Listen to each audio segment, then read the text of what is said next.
You like having this leading edge vantage point where new desire is born within you and the energy that creates worlds flows through you to take thought and experience into an expanded, revolutionary, new place? Or are you just here because there's something you want that you don't have? Sometimes as we talk about deliberate creating, we know that from your physical perspective that the idea of deliberate creation feels like improving my life. And certainly it can be about that. Sometimes it feels like bringing to me things I have long or short wanted that aren't here yet.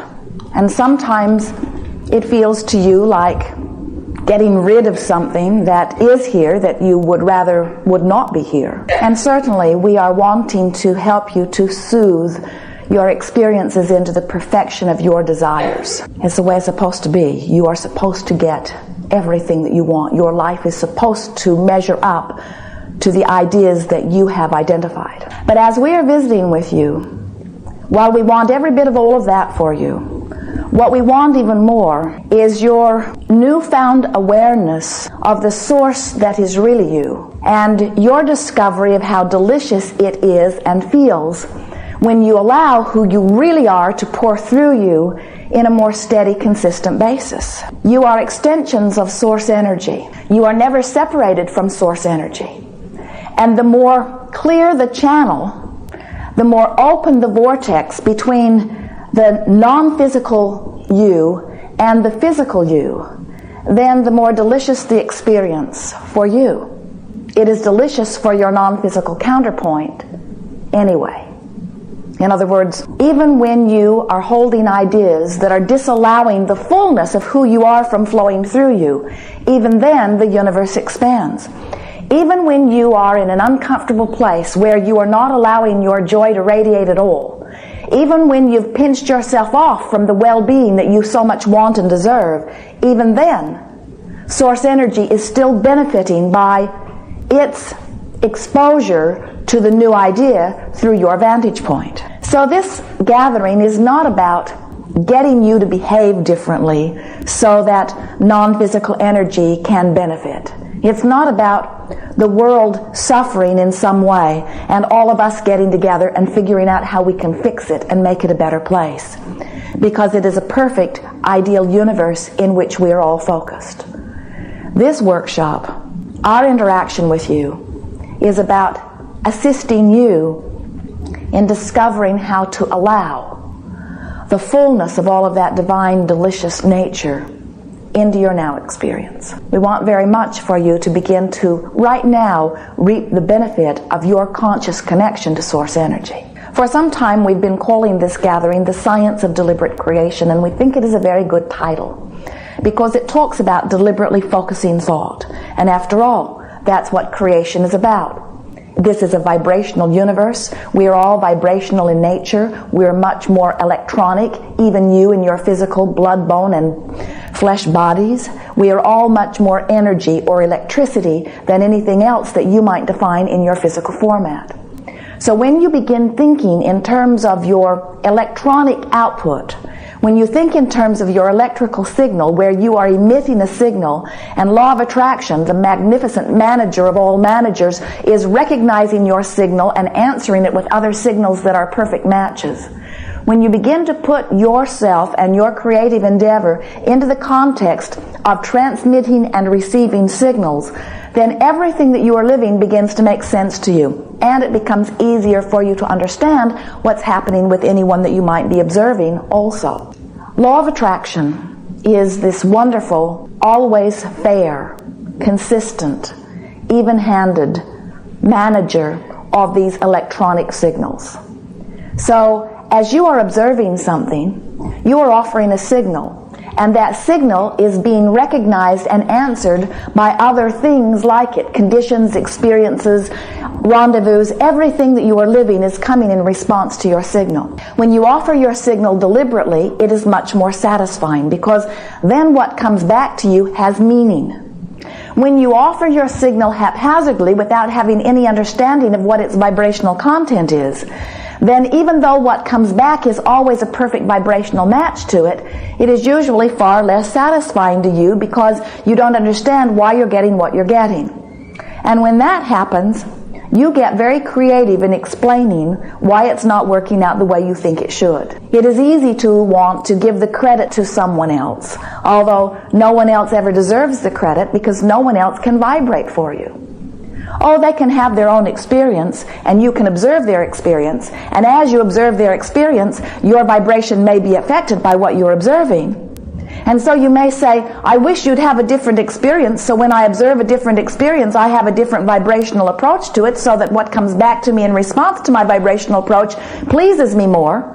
In other words, I need you to be different than you are, because when I see you living this life, whether you are another nation, whether you are another religion, whether you are another political party, whether you are another being living another existence, when I see you living this way, it troubles me in that which I see. So would you mind living more in accordance with what would please me, so that when I observe you, you won't mess up my vibration? And we say, nobody can mess up your vibration, only you. And you can get better and better and better at selectively choosing that which you give your attention to.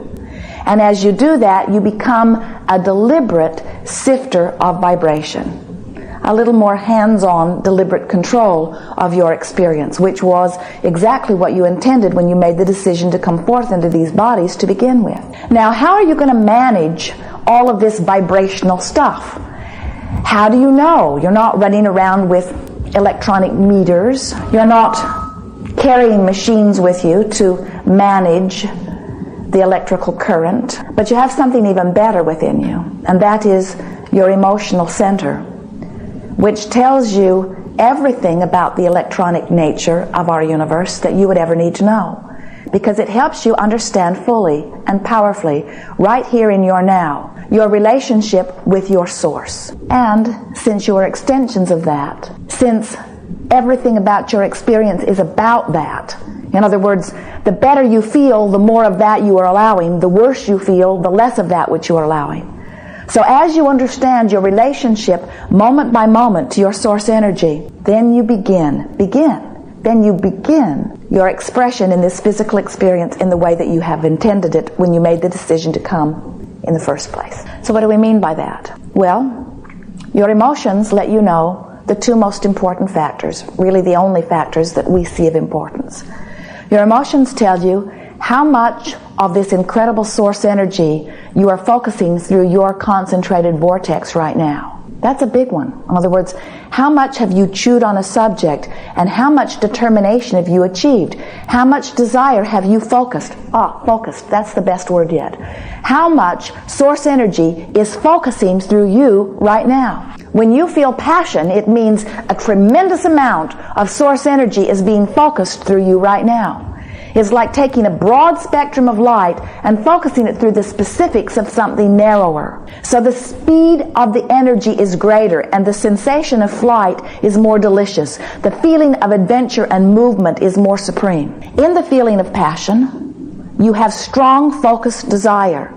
And also, in the feeling of passion, you have literally no other thought, beliefs, and such that are contradictory in nature. In other words, when you feel passion, it means you want it and you believe it. When you feel rage or strong negative emotion, no matter what you call it, whether you call it fear or depression, when you feel strong negative emotion, it means you have harnessed a tremendous amount of non-physical energy, every bit as much as in the passion that we just described.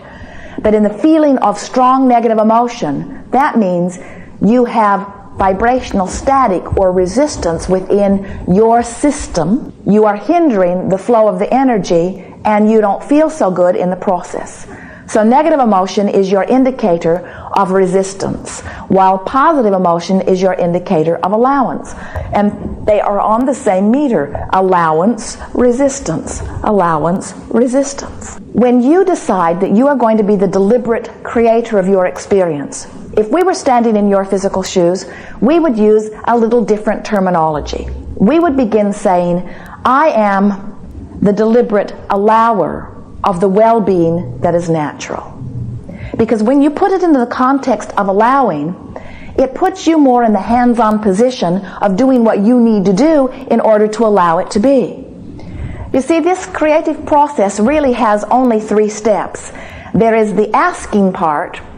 That comes easy to you. Contrast helps you to determine what you want. There is the responding to the asking, or the giving, or the yielding, in other words, and law of attraction manages that. When you ask, it is always given. This universe of well-being, whether you call it God, or universe, or creative life force, it answers always in response to your asking. You can't ask for anything, big or small, grand or insignificant. You can't ask for the slightest thing or the biggest thing without universal forces coming right to the answer, right here, right now. Immediately the answer comes. But there is a third component that must be in place within you, and that is you must be in the receiving mode. If you're not in the receiving mode, then even though you've asked and even though it's being given, you're not letting it in. And because often you are not in the receiving mode, you assume that somebody is withholding the goods. Maybe I should be doing something. I should have been born under a different star or to a different family or under different times, or I should have been better in past lives, or I should have done something different with my activity to earn it. I need to earn my blessings. And we say, you don't need to, nor can you earn your blessings, but it is important that you be a vibrational match to your own desire.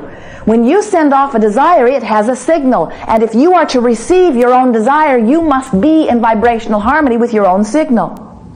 Jerry and Esther have a motor coach. You may be hearing us talking about it. It is providing them and us a whole lot of fun experience in exploring this physical time-space reality. And on this motor coach is a satellite dish. Now, up there in the sky over Houston is a satellite that beams the signal to them. So when they come into a campground, the first thing Esther says to Jerry is, "Where's Houston?" She wants to know approximately what direction Houston is from the way they are sitting, because she wants to look to see if there is a tree in the way or a building in the way. In other words, if there is a tree between her dish and Houston, there's not a lot of point in even turning it on, because she's not going to get a signal.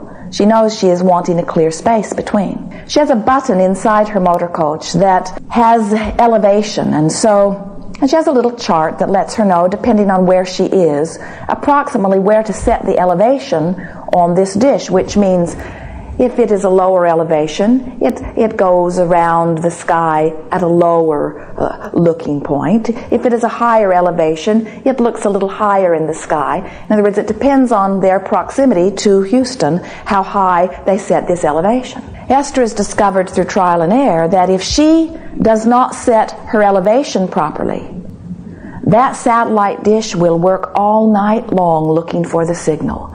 It will look and look and look and look and look and look and look, but it will not lock on to the satellite. In other words, it is not set in the proper receiving mode. What we are wanting you to realize, and no matter the effort, Esther could say, if you really wanted this, you'd do it. You're just not trying hard enough. You're not working hard enough or long enough. You have not paid a great enough price. And we say, it is making effort in an impossible situation. They can hear it on the roof.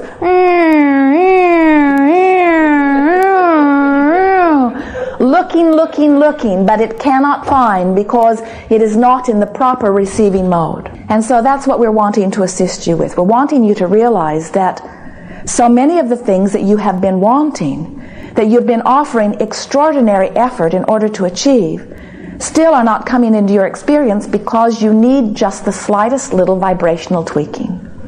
And that's what this seminar is about. It's about you utilizing this fantastic emotional guidance system that helps you to know whether you're locked onto your signal or locked off to your signal. You can tell by the way you feel when you're getting closer and when you're getting further away. It really is as simple as good means good and bad means bad. In other words, if it feels good to you, you are getting closer to your signal. And you can really feel, you can feel when you're onto something. You can feel by the emotion and the enthusiasm that moves through you. So, we are eager to talk with you about anything that is important to you. There is no order of business here in the sense that there is anything that is off limits. There is nothing that you are wanting to talk about that we would encourage you to hold back. If it seems important to you, it is important to this discussion.